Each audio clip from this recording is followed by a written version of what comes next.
दोस्तों,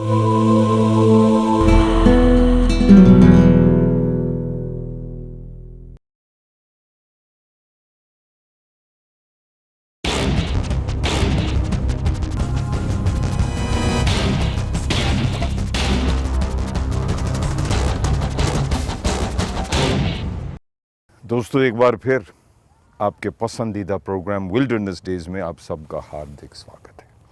दोस्तों, हम जब भी बारिश के बारे में सोचते हैं, बरसात के बारे में सोचते हैं, तो चेहरे पर एक खूबसूरत सी मुस्कान छा जाती है।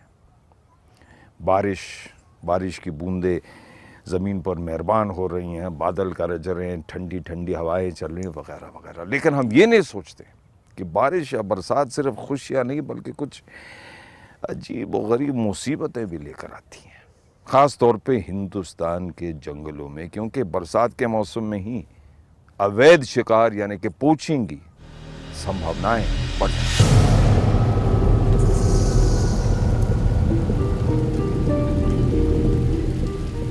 बारिश सिर्फ हरियाली नहीं लाती बल्कि कभी कभी दर्द भी लाती है।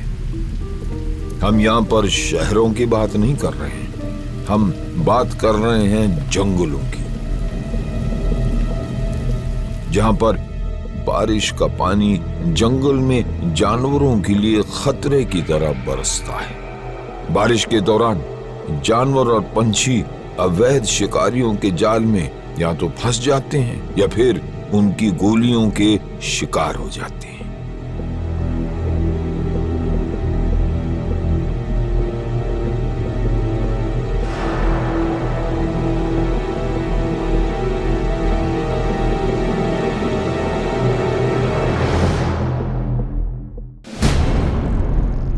हालांकि बरसात के समय जंगल हरे भरे और सुंदर लगते हैं, लेकिन ये प्रकृति की इस सुंदरता के पीछे वनवासियों के लिए खतरा छिपा है। बरसात की बारिश वहां के जानवरों के लिए जंगल के बाहर से खतरा लेकर आती है। ये तो सब जानते हैं कि अवैध शिकार के सबसे ज्यादा हादसे बरसात के दौरान होती है, और इसकी वजह बहुत साफ है। बरसात के दौरान जंगल के ज्यादातर रास्ते या तो बंद हो जाते हैं या फिर टूट जाते हैं। ऐसे में ज्यादातर इलाके वन विभाग की पहुंच से बाहर हो जाती हैं। यही अवैध शिकारियों को हमला बोलने का सही मौका देता है। हाल के सालों में ये देखा गया है कि ज्यादातर जंगली जानवर बरसात के मौसम में मारे जाते हैं।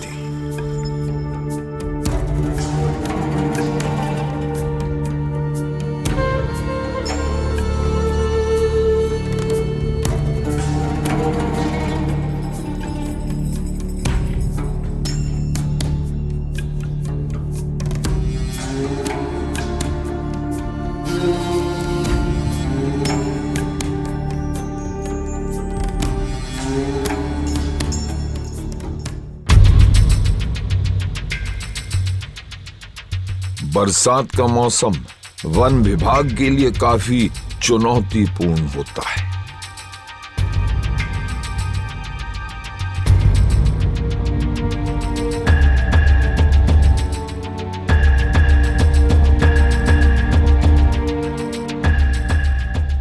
राजस्थान के खूबसूरत रणथंभौर राष्ट्रीय जंगल में वन विभाग के लोग रात को गश्त लगाने की तैयारी में हैं।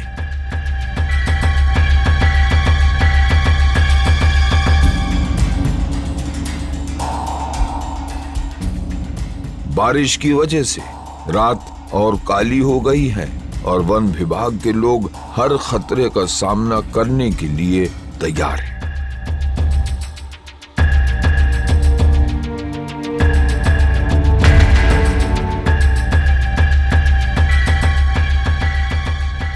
हर शाम वाहनों का एक काफिला वन गश्त कर्मियों को लेकर सवाई माधोपुर से निकलता है और रणथंभौर के धूल भरे रास्ते की ओर बढ़ जाता है।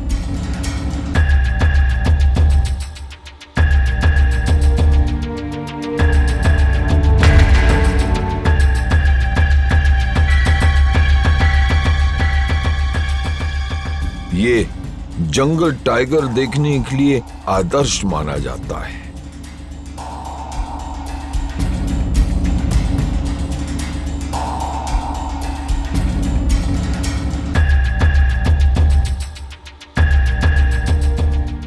और पिछले कुछ साल में यहाँ पर टाइगर के साथ साथ टाइगर शावक भी काफी दिख रहे हैं।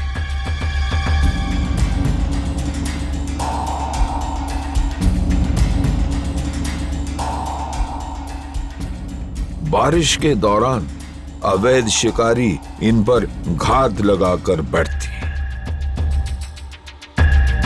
इन टाइगर्स को बचाने के लिए इस तरह की गश्ती रोज रात को की जाती है।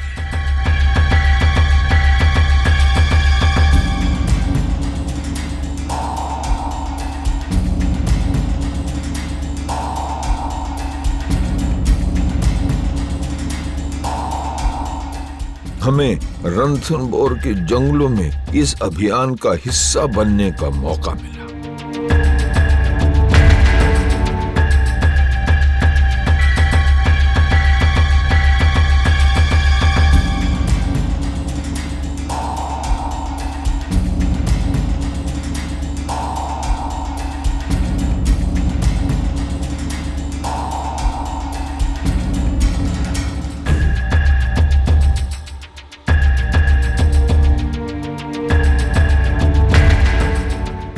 इस दौरान वन विभाग के अधिकारियों ने जंगल में एक व्यक्ति को घूमते हुए देखा और धर पकड़ा।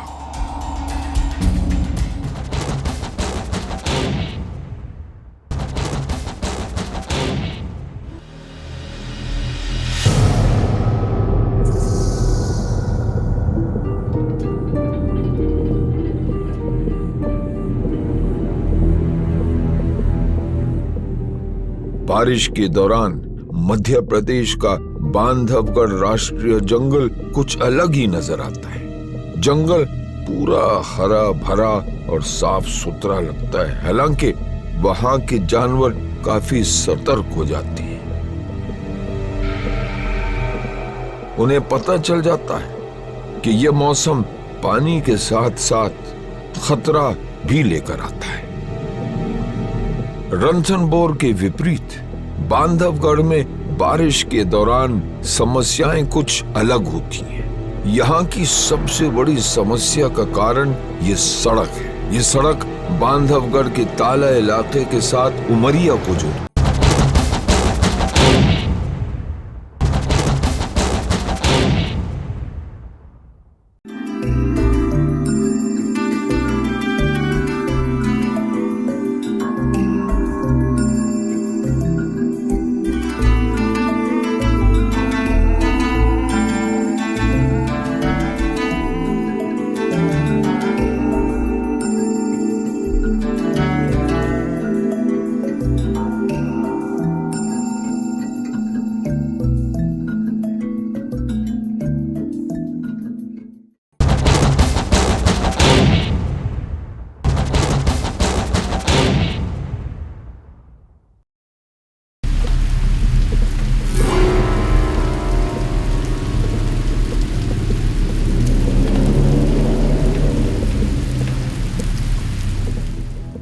बारिश के दौरान काफी संख्या में टाइगर समेत कई जानवर इस सड़क के किनारे आ जाते हैं।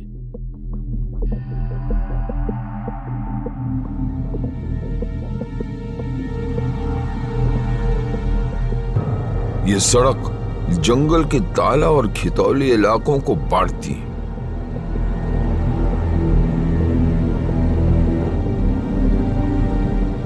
और आमतौर से टाइगर यहां से दूसरी रेंज में जाने के लिए इसी रास्ते का इस्तेमाल करती है।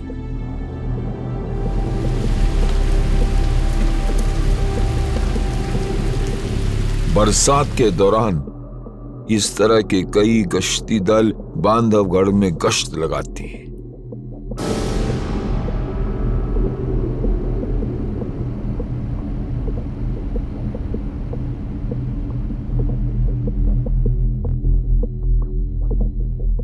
ये दल पगमार के माध्यम से टाइगर पर नजर रखती है।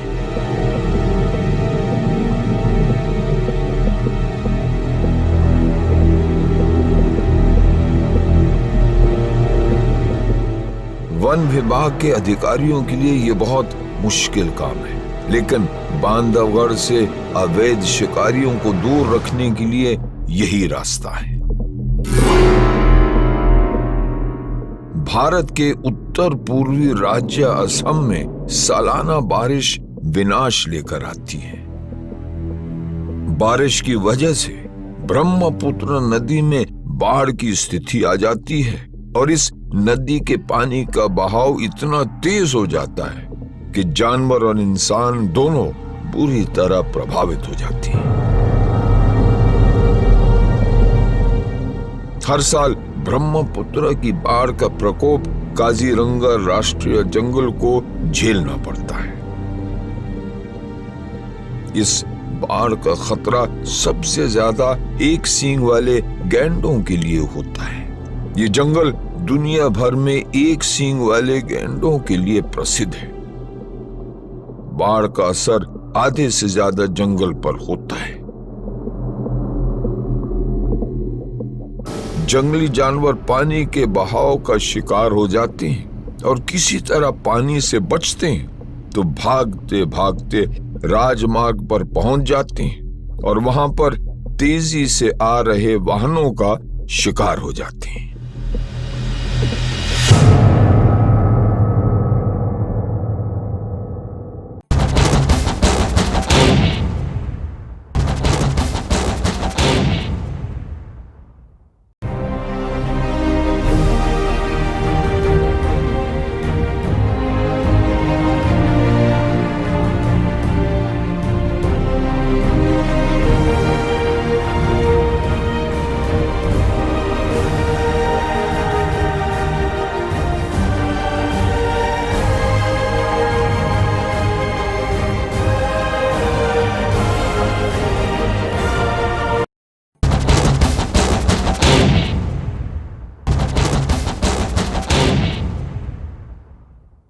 इंडिया में जब मानसून सीज़न आता है तो ये लगभग सारे के सारे टाइगर रिजर्व्स और फॉरेस्ट को इफ़ेक्ट करता है, क्योंकि वाटर लॉगिंग हो जाती है, इनंडेशन हो जाता है कि हर जगह कई जगह पानी का जो है बहाव बहुत तेज़ हो जाता है नालों में, और कई जगह जहाँ पे स्टेगनेशंस हो जाती हैं पानी की, कई जगह दलदल फॉर्मेशन हो जाती है और अंडरग्रोथ बढ़ जाती है।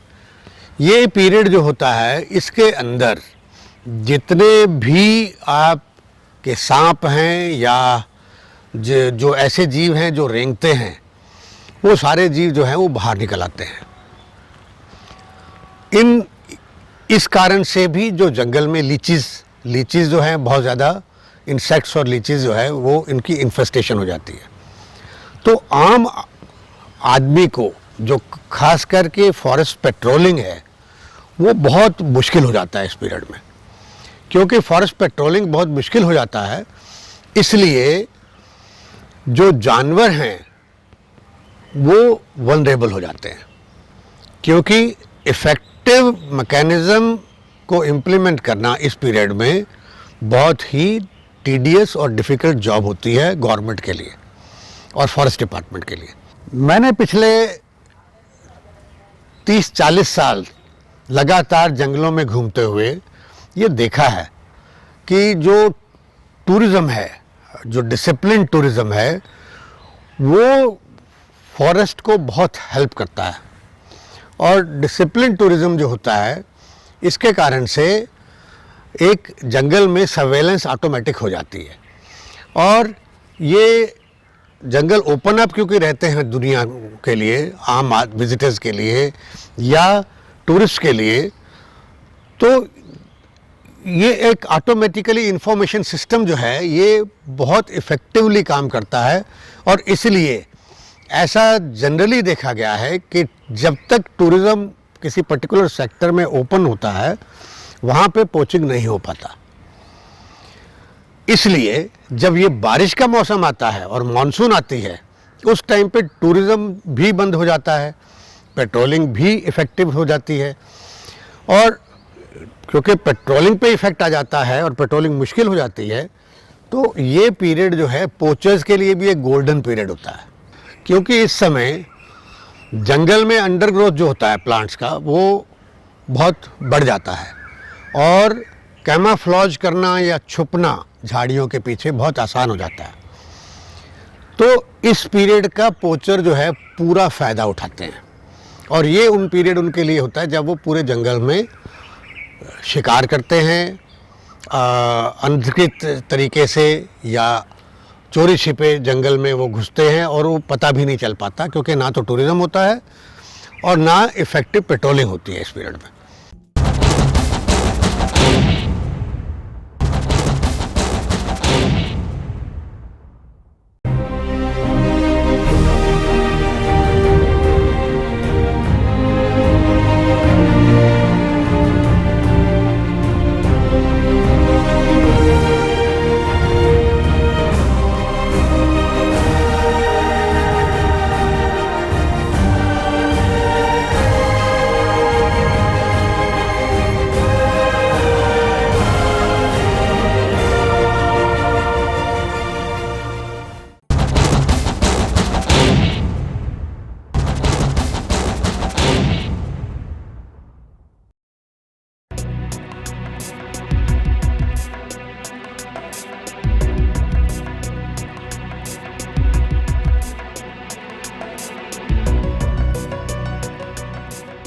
हालांकि उत्तराखंड के कॉर्बेट नेशनल पार्क की कहानी थोड़ी अलग है। ये जंगल टाइगर और हाथियों के लिए जाना जाता है।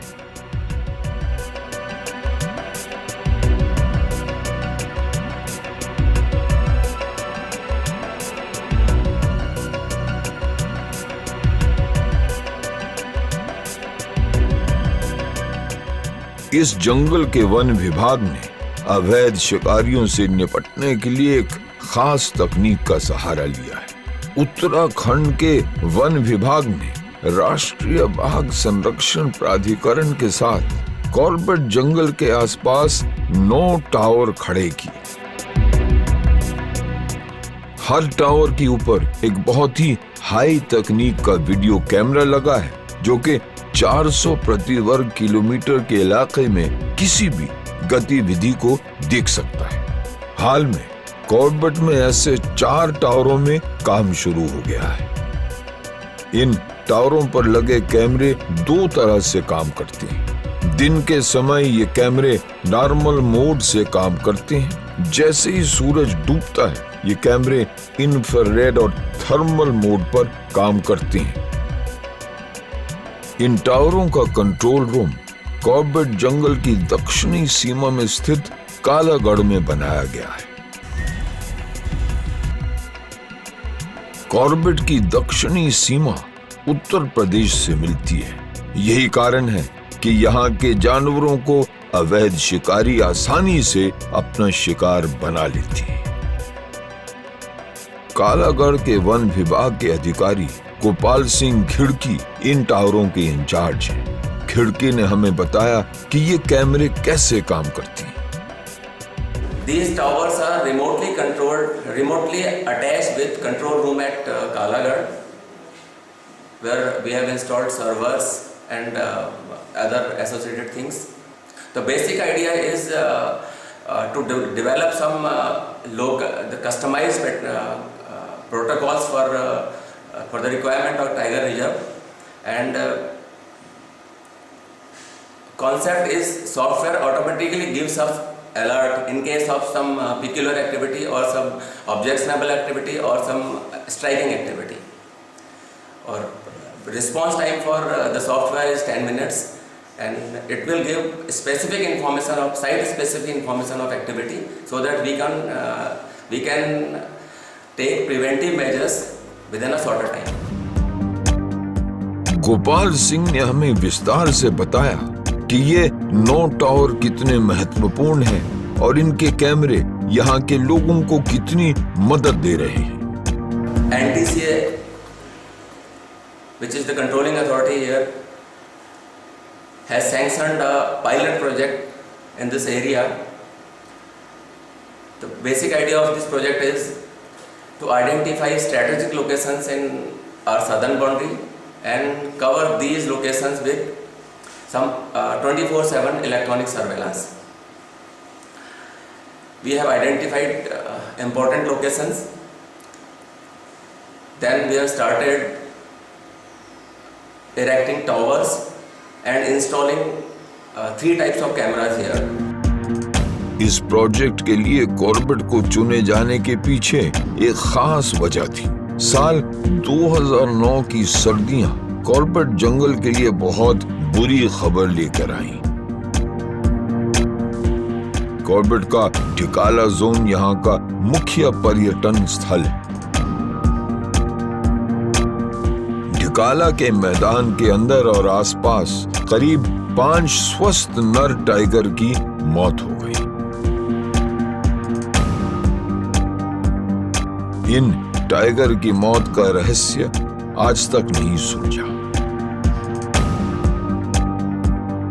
इस घटना के कुछ महीनों बाद हमने कॉर्बेट के फील्ड डायरेक्टर R.K. मिश्रा से इस मुद्दे पर बात की। We are just keeping our finger crossed, and I am totally open to any kind of thing. If there is any kind of poison, it should be there is some evidence in the PM, but doctor cannot find any kind of this thing. But I yet to get the PM report, and the forensic result will come. After that, I can definitely tell you what is the reason of the death. If it is a poison, then we take drastic action against the people. उनका दावा था कि tiger की मौत के जिम्मेदार तत्व के खिलाफ कड़ी कार्रवाई होगी, लेकिन अब तक इस मसले पर कुछ भी कार्रवाई नहीं हुई है। अच्छी बात यह है कि फिर से ढिकाला में टाइगर दिखने लगे,